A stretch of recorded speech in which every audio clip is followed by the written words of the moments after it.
supplement that had something in it, and I did not check with the medical staff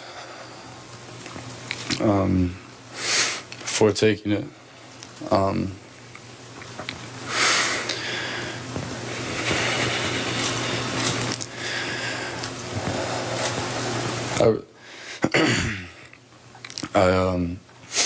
I really hope that that people can learn from this, learn from my mistake, and I'm really sorry to everyone. I'm just really sorry. That was Florida starting quarterback Will Grier suspended for 1 year after testing positive for a performance-enhancing drug. And as you just heard, he said he took an over-the-counter supplement. Skip, what's your reaction to that apology? Stephen A., my reaction is I have a problem with it. And I realize Will Grier is a young man.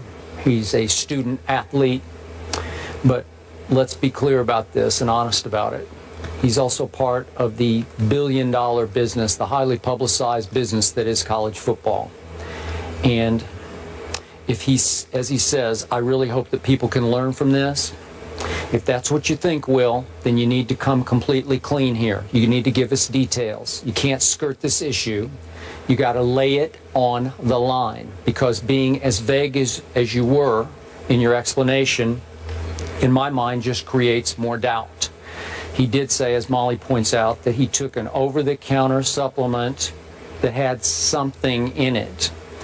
Some news outlets reported that something was this. We reported here at ESPN that's not it. So I have no idea what it was. I don't know, Stephen A., but I would like to know.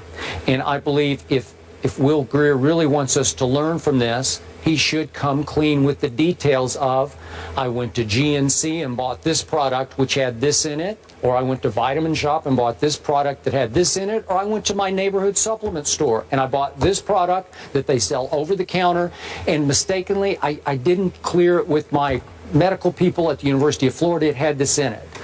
Do you know how many times I've heard this explanation, which has often been an excuse? This is getting age-old now. I've heard it way back to Jim Miller when he was with the Chicago Bears back in the late 90s.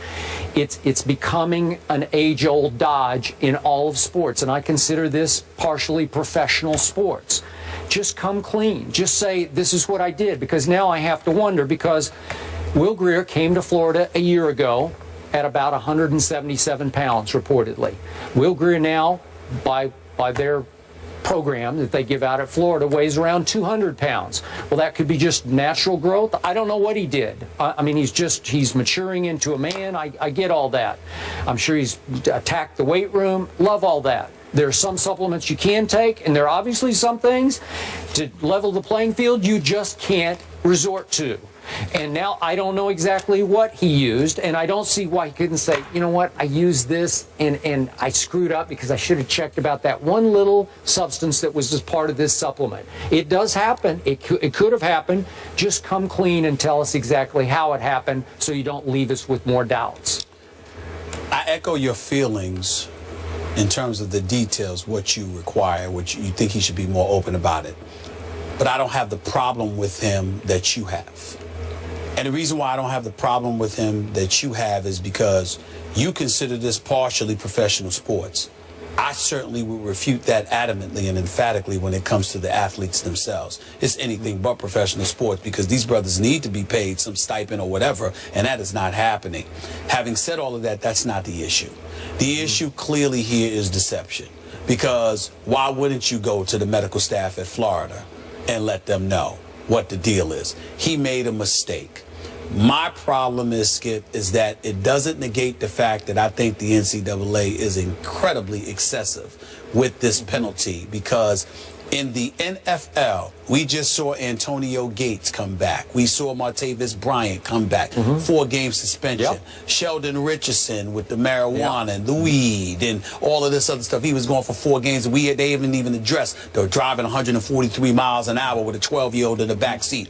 There are so many things that happen with these professional athletes, and they're only getting 4 games. How do you, as an institution, when we're talking about dealing with kids who you don't pay, will not allow to get any kind of representation whatsoever to represent them, then turn around and punish them for an entire calendar year?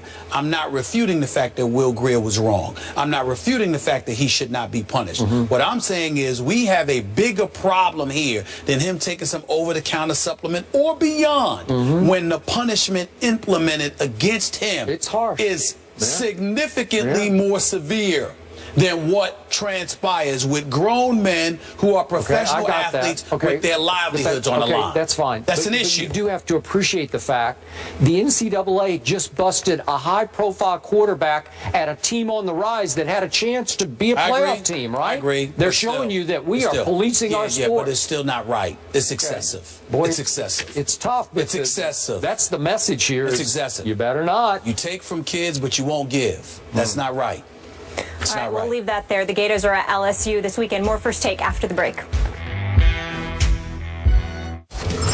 The U.S. national team stays busy in a friendly against Costa Rica at Red Bull Arena in New Jersey. That is 6:55 Eastern on ESPN tonight. Guess what? I had to work my Cowboys into the show. Oh, good. Jerry Jones is a Libra, like someone else, and he's 73 today. Happy birthday, Jerry. Jerry. Someone else has a birthday tomorrow, Stephen A. Smith. Yes. And by the way, do you realize Jerry was younger than you are when he bought the Cowboys? He was 46. But he hasn't won a Super Bowl in 20 years. So with this, Jerry, I will say this. Happy birthday to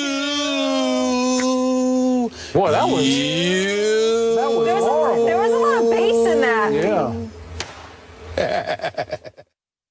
Bell seeking space. Bell trying to go over the top. He fights to the goal line. He's in for the touchdown at the gun. The Steelers win.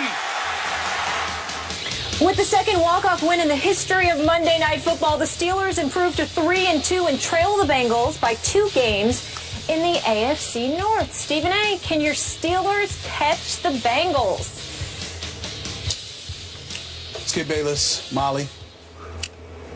No, they cannot. I don't think my Steelers can catch the Bengals because, you know, being 2 games back, I think they'll split with Cincinnati this year. I don't think they'll lose both games to Cincinnati, but I don't think they'll win both games. And then I think about the Steelers' hellacious schedule. I think their only shot is that they've got a 3-game home stretch coming up after they play Arizona, I believe, where they've got Cincinnati, Oakland, and Cleveland at home in Pittsburgh.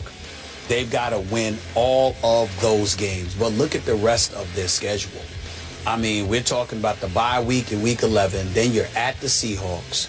You're home against the Colts. You're at the Bengals.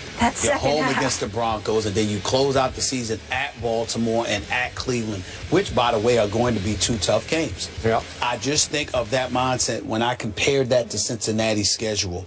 I'm just looking at it right now. I guess Buffalo will be tough this week. We'll see what happens. But obviously, Cincinnati can win that game. You're at Pittsburgh. Then you got Cleveland, Houston at home. Those are wins to me. You got a road game against Arizona, which is a toss-up. You're home against St. Louis. That's a win to me. You're on the road against Cleveland. That's a win to me. You're at home against Pittsburgh. If you lose at Pittsburgh, you'll beat Pittsburgh at home. You're on the road at San Francisco. I think that's a win. You may lose to Denver in Denver, but then you got Baltimore on your home turf.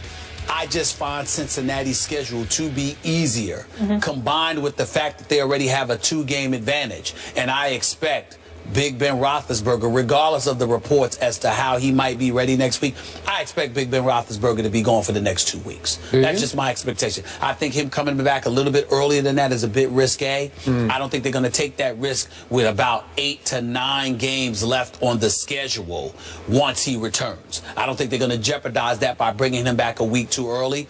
So I look at it from that perspective, and I just don't see how the Steelers are going to be able to catch Cincy. If Cincy's schedule was tougher, that would be different. But because I find their schedule to be easier than Pittsburgh's, and Pittsburgh already being in a hole 2 games, I think that I have to roll with Cincinnati to hold on to this division and for the Steelers to gather a wild card. So is your gut that Ben would miss the next 2 games? Yes. or come back for the game at Kansas City? No? I think he'll be gone for at least the next game, probably the next Probably two games? I say definitely the next game, probably the next two. Okay. If you're right about that, there is no way they're going to catch the Bengals. And this is no disrespect to Michael Vick, who had such a great close to that game last night, but I don't think they can teeter through the next two games with Michael Vick as the quarterback, because he's going to hit and miss and hit and miss.